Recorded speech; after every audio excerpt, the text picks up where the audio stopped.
بسم الله الرحمن الرحيم. السلام عليكم ورحمة الله وبركاته. طلاب الصف الثالث الإعدادي، هنبدأ مع بعض بإذن الله إجابة امتحانات العام الماضي في مادة العلوم. معانا بإذن الله 25 اختبار. في كل فيديو إن شاء الله هنبدأ مع بعض إجابة اختبارين من 25 اختبار. نبدأ أولا مع امتحان محافظة القاهرة في مادة العلوم لعام 2023.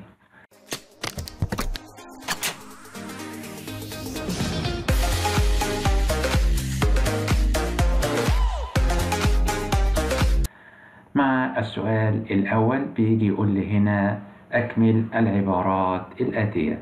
رقم 1، الكميات الفيزيائية نقط يكفي لتحديدها معرفة مقدارها فقط.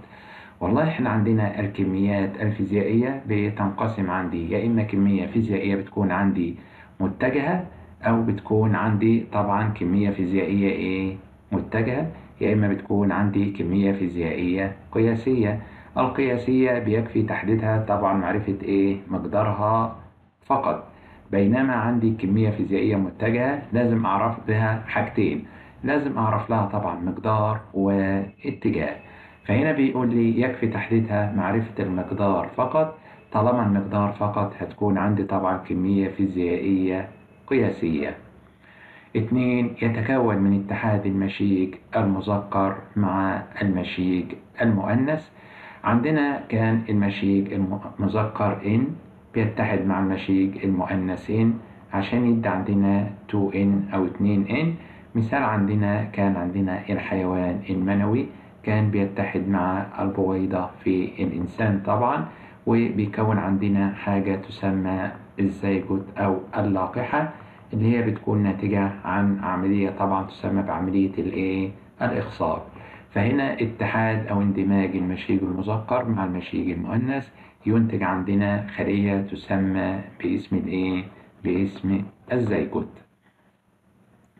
عندما يتحرك الجسم بسرعة منتظمة، كلام جميل، السرعة هنا منتظمة، قيمة العجلة بتساوي كام؟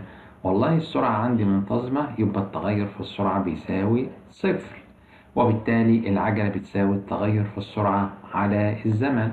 إذا كان التغير في السرعة عندي بصفر، بالتالي قيمة العجلة أيضا هتساوي صفر. غازي نوات والهيدروجين اللذين أنتجا المجرات والنجوم والكون عبر ملايين السنين.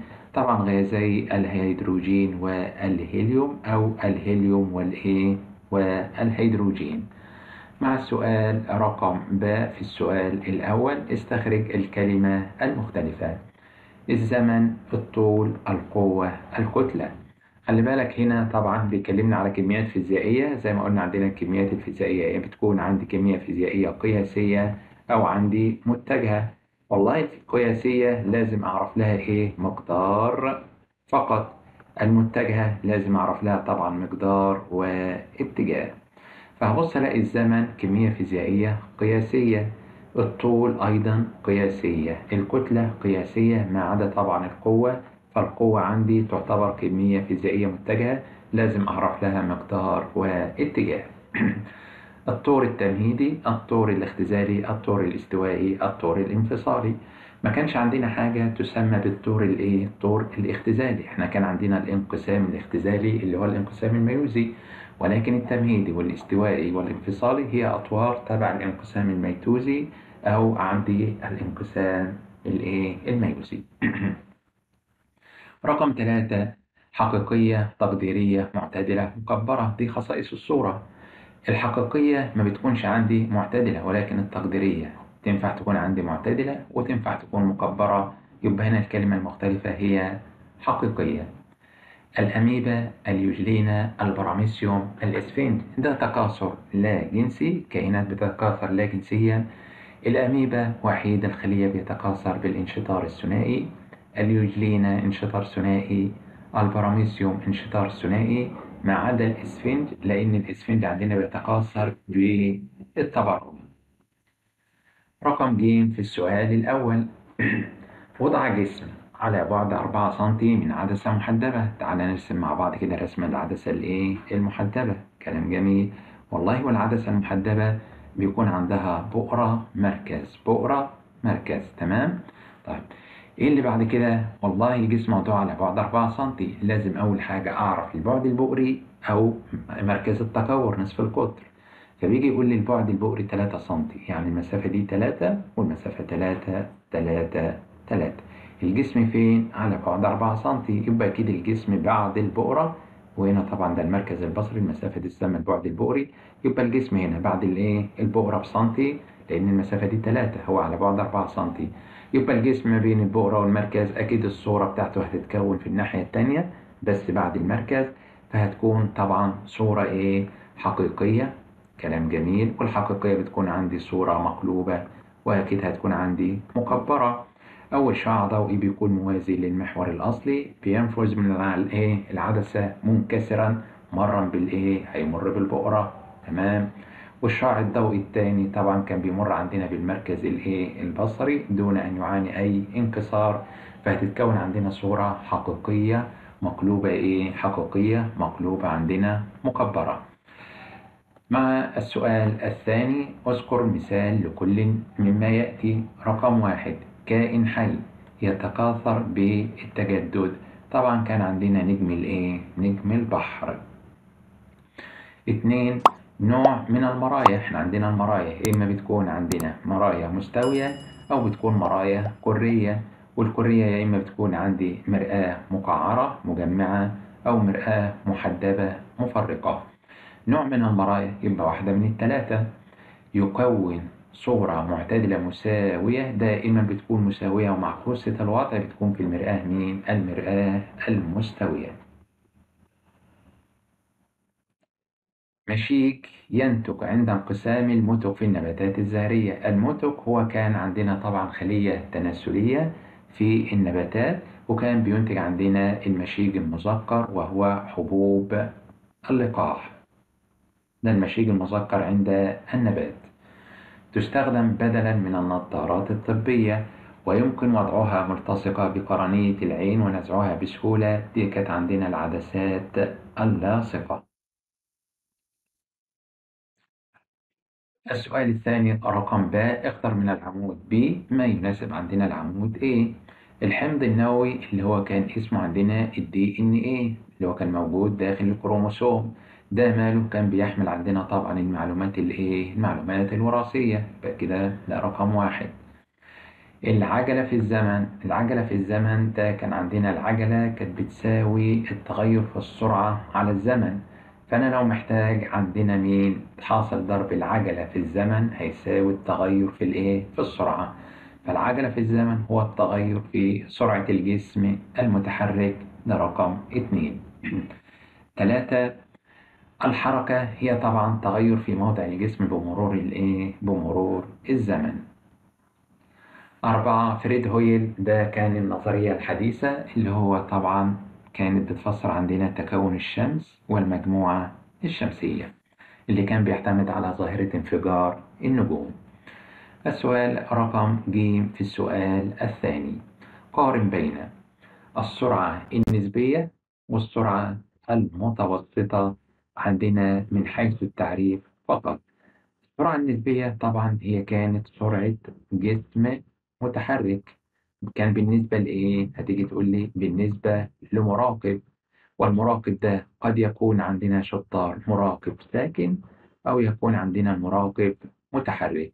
وقد يكون عندنا متحرك في نفس اتجاه الجسم المتحرك، أو في عكس في عكس الاتجاه.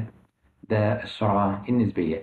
فالسرعة النسبية سرعة جسم متحرك بالنسبة لمراقب ساكن أو متحرك. بينما عندنا السرعة المتوسطة، السرعة المتوسطة كانت بتساوي عندنا المسافة الكلية على الزمن الكلي. فالسرعة المتوسطة هي ناتج قسمة المسافة الكلية التي يقطعها الجسم المتحرك على الزمن الكلي. كان بيطلع عندنا السرعة المتوسطة. السؤال الثالث، اختر الإجابة الصحيحة مما بين الإجابات المعطاة. 1، أي العلاقات البيانية التالية مسافة وزمن بتمثل عندنا حالة جسم ساكن؟ والله الجسم الساكن هو الجسم الذي لا يغير موضعه بمرور الزمن. هنا الزمن ومسافة، طبعا الجسم بيغير موضعه بمرور الزمن. المسافة هي بتتغير، يبقى جسم متحرك، يبقى ألف ما تنفعش. هنا في الشكل رقم ج، لا، هنا الجسم كان بيغير موضعه بعد كده توقف عن الحركة، لا أنا عايز جسم ساكن خالص. هنا المسافة بتقل، يعني الجسم برضو بيغير المسافة بتاعته، مسافة بتقل صحيح، فهنا برضو الجسم متحرك. ولكن الشكل رقم ب، هنا الجسم متوقف عند هذه النقطة، فالجسم هنا ساكن، يعني لا يغير موضعه بمرور الزمن. كان بيكون عندنا خط أفقي موازي لمحور الزمن. 2. وضع جسم طوله 10 سنتي عند مركز التكور. بالنسبة للمرآة مقعرة، والله لدم عند مركز التكور أكيد هتتكون له صورة حقيقية مقلوبة ومساوية مساوية للجسم. تمام. فإن طول الصورة يا عم الجسم طوله 10 سنتي، يبقى أكيد والله الصورة برضه مساوية للجسم، يعني طولها هيساوي 10 سنتي. 3. ينتج عن الانقسام الميتوزي. الميتوزي خليتان جديدتان مستقلتان. خلي بالك الانقسام الميتوزي كان بيحدث عندنا في الخلايا الجسدية، والخلايا الجسدية كان بتحتوي على 2N، وفي نهاية الانقسام الميتوزي كان بيتكون عندنا خليتين. طبعا كل خلية بتحتوي على العدد الكامل من كروموسومات الخلية الأم، يعني هيكون طبعا فيهم نفس عدد كروموسومات الخلية الأم اللي هي 2N.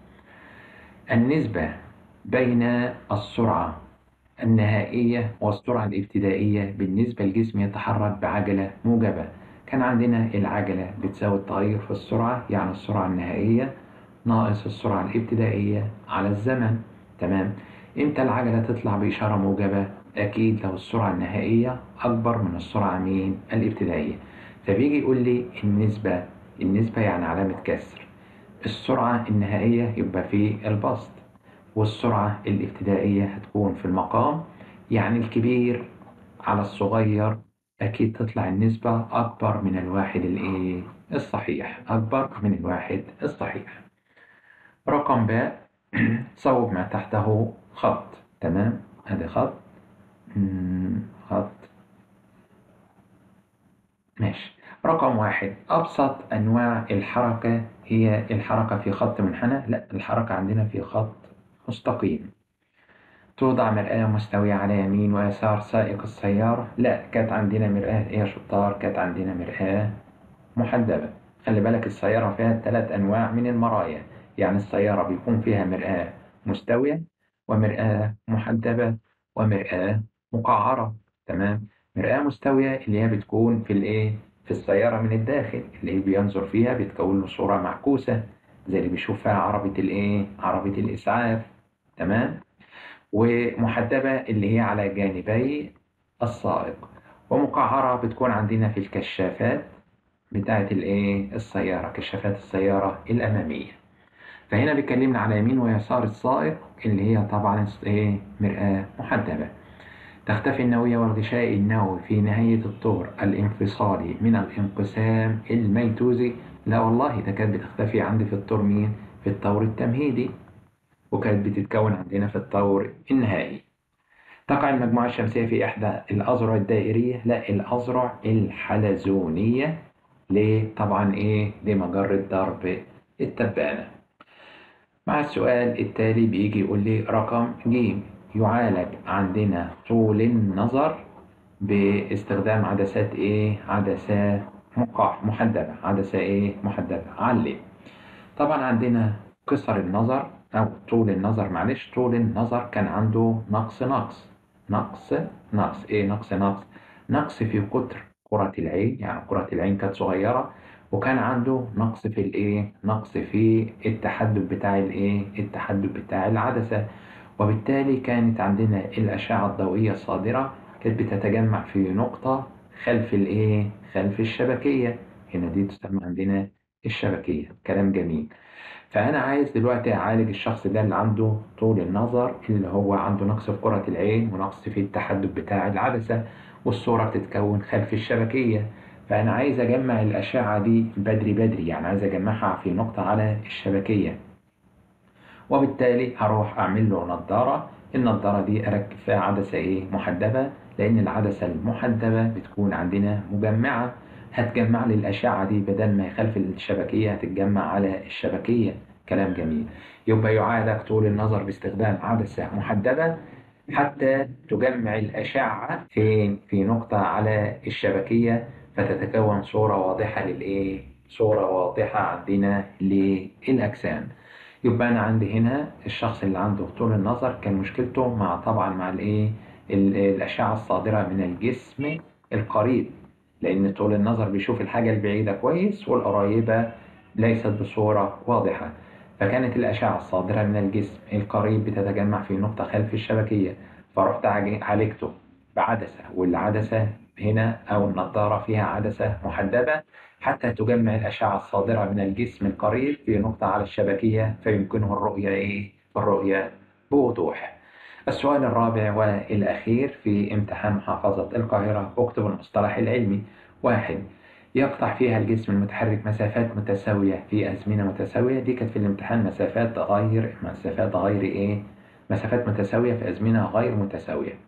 لو هي على وضعها كده هتبقى السرعة منتظمة، تمام. أما مسافات متساوية في أزمنة غير متساوية، ده عندنا شطار هتكون عندنا السرعة غير المنتظمة، تمام.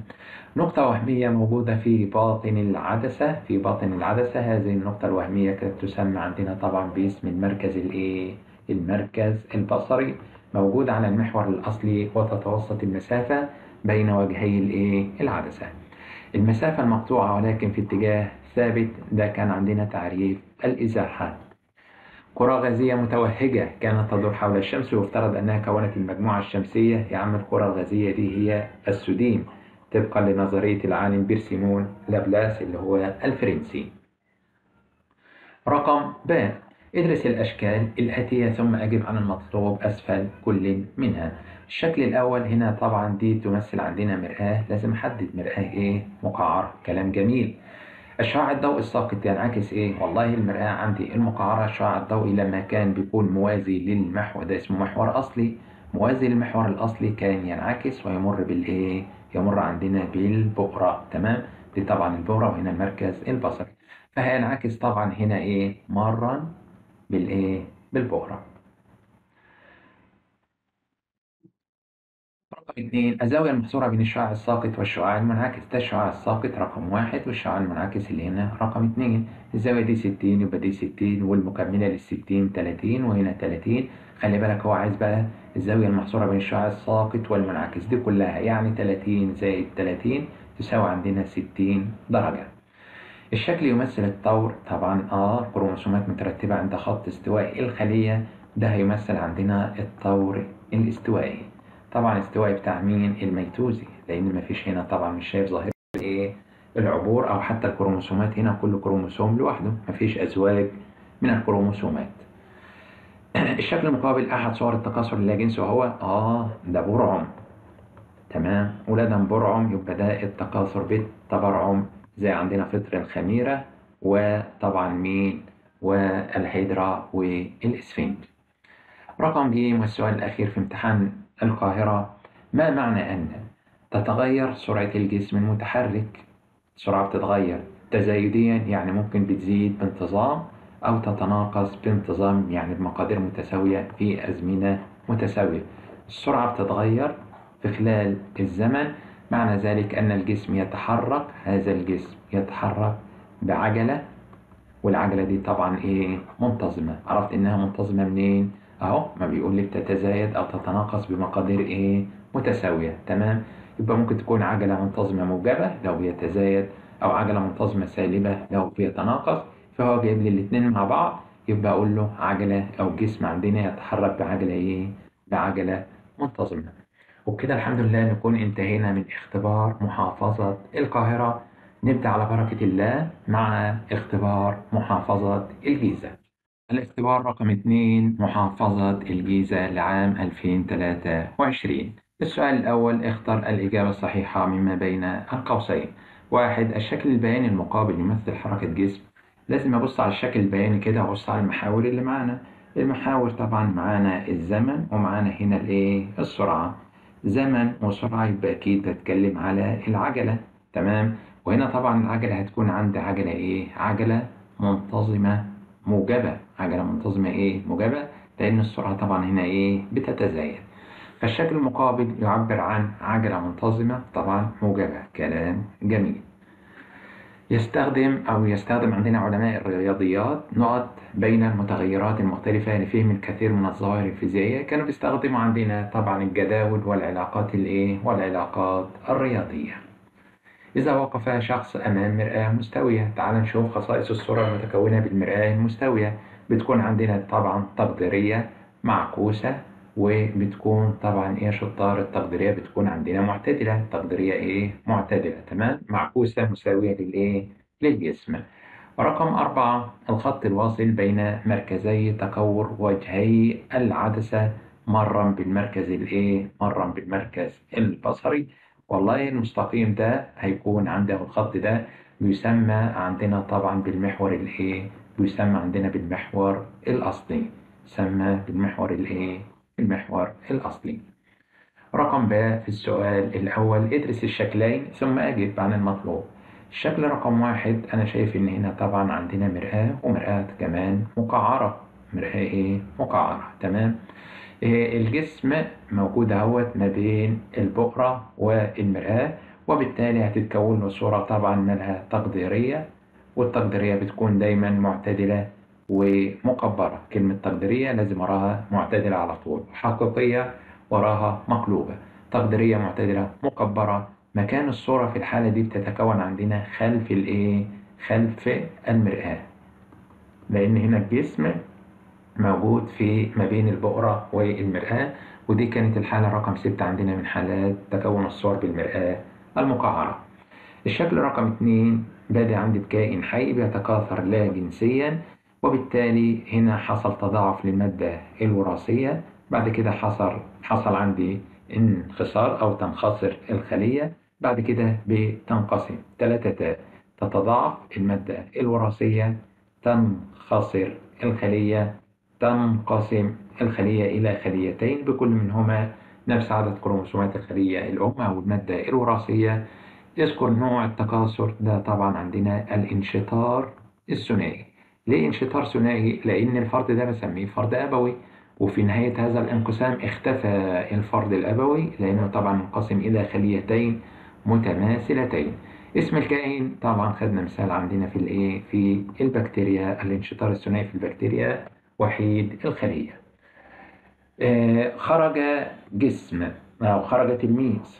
خرج تلميذ منين؟ من المدرسة. تمام. وتحرك بسرعة 1.5 متر على الثانية. يبقى السرعة بتساوي 1.5 متر على الثانية. احسب بعد التلميذ. ما هو بعد التلميذ يعني المسافة عن المدرسة بعد مرور دقيقتين. 2 دقيقة. طبعا السرعة بالثانية، لازم أحول الزمن أيضا بالثواني. ف2 دقيقة يعني مضروبة في 60، يكون عندي الزمن بيساوي 120 ثانية.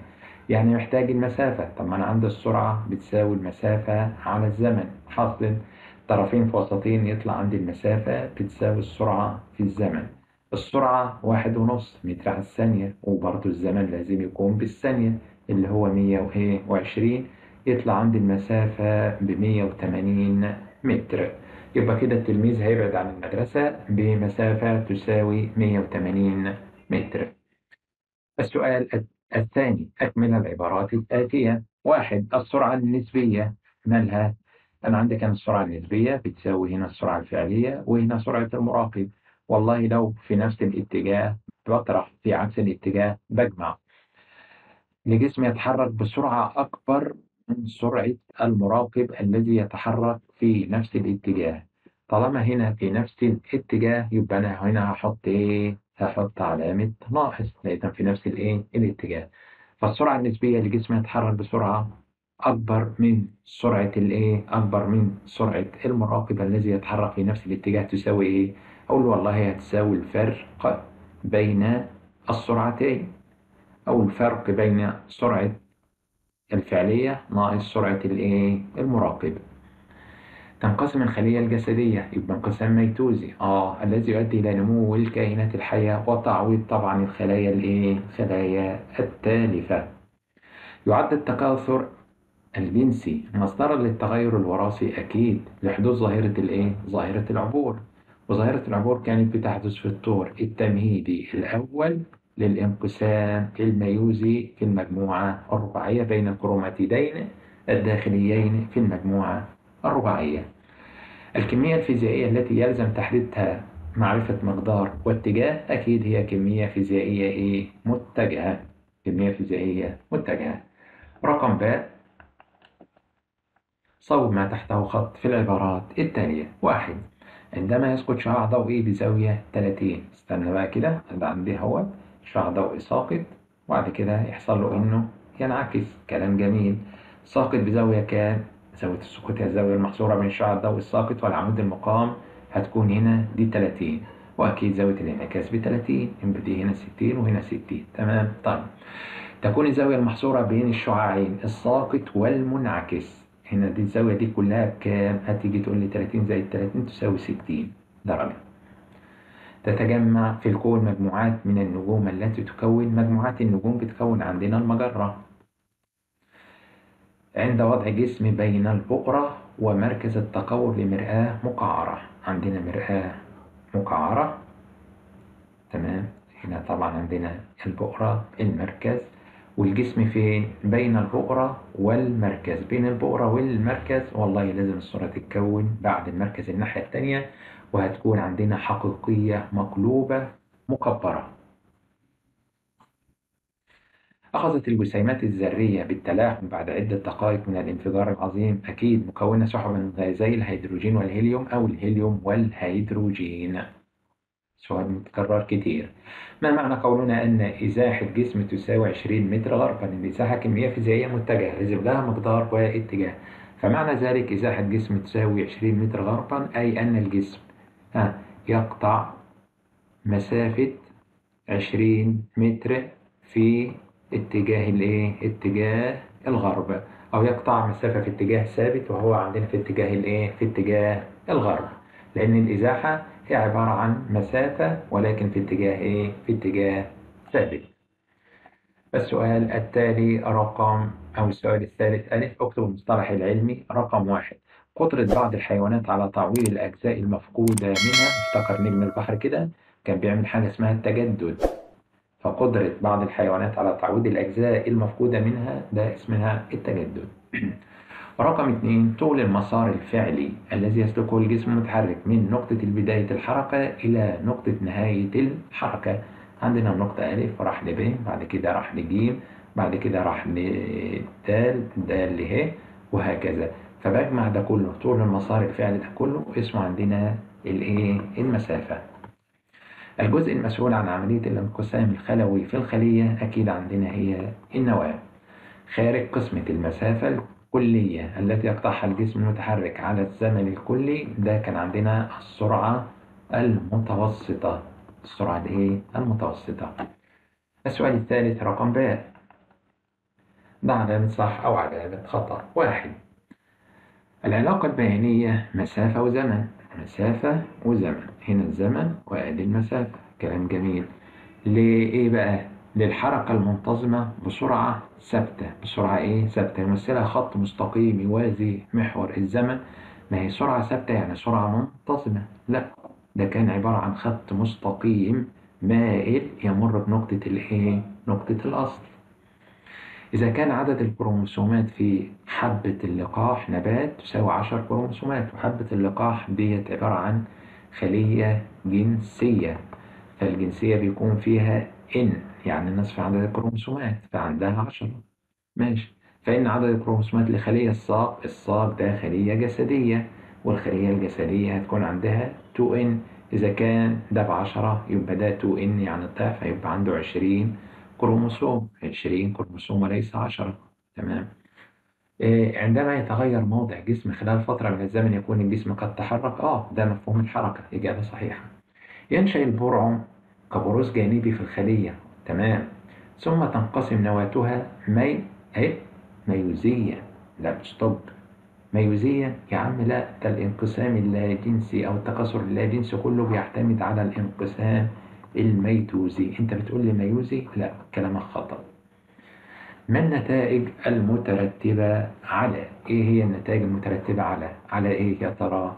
على نقص قطر كرة الإيه؟ كرة العين. نقص قطر كرة العين يبقى الشخص ده نقص يبقى عنده طول النظر، عنده حاجة مرض يسمى طول الإيه؟ طول النظر.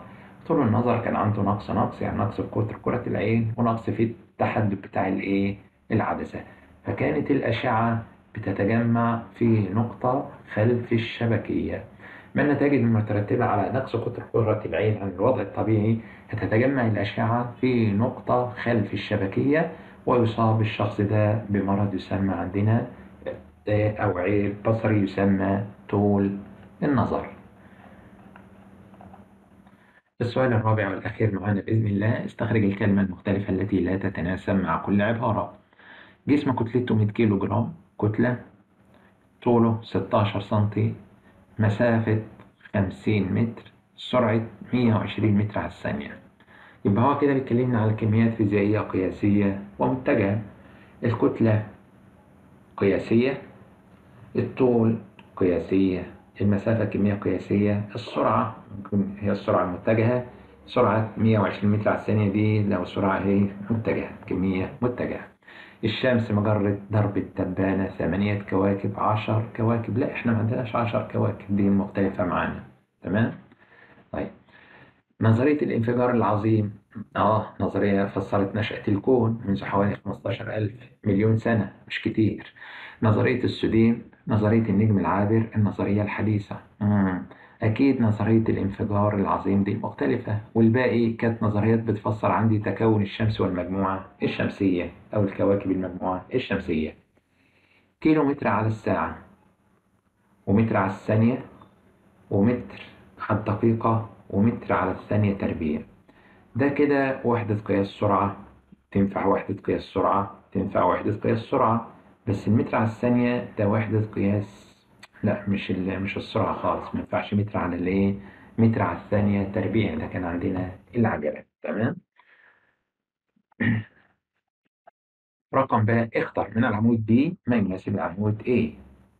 المرآة المحدبة، الأمشاج، الطور البيني، قانون الانعكاس الأول. أنا هبدأ بالسهل. قانون الانعكاس الأول كان بيجي يقول لي زاوية السقوط بتساوي زاوية الانعكاس. يبقى دي رقم 4. كلام جميل. طيب، المرحلة يتم فيها مضاعفة المادة الوراثية في الخلية. الطور البيني، الطور الايه البيني. رقم 3. تستخدم في أماكن انتظار السيارات للتمكن من الاصطفاف. ده المرآة الايه المحدبة. تحتوي على نصف المادة أو عدد الكروموسومات في الخلية الجسدية. ده المشيج أو الأمشاج أو الخلايا الايه الجنسية. السؤال ده كده بيديلك درجات كده يعني. الراجل محترم معانا كده بيدينا درجات من عنده. ده هيغلط في السؤال ده لا مؤاخذة. عند وضع جسم أمام عدسة محدبة، عدسة محدبة، عدسة محدبة. تمام، أرسم كده عشان أبين لنفسي. بؤرة، مركز، بؤرة، مركز. على بعد أقل من البعد البؤري. الجسم هنا على بعد أقل من البعد الإيه؟ من البعد البؤري، أقل من البعد البؤري. تمام، ماشي.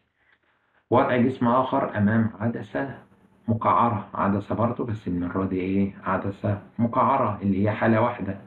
تمام، بؤرة، مركز، بؤرة، مركز. الجسم في أي نقطة. تمام، مش مشكلة عند أي مكان. تمام.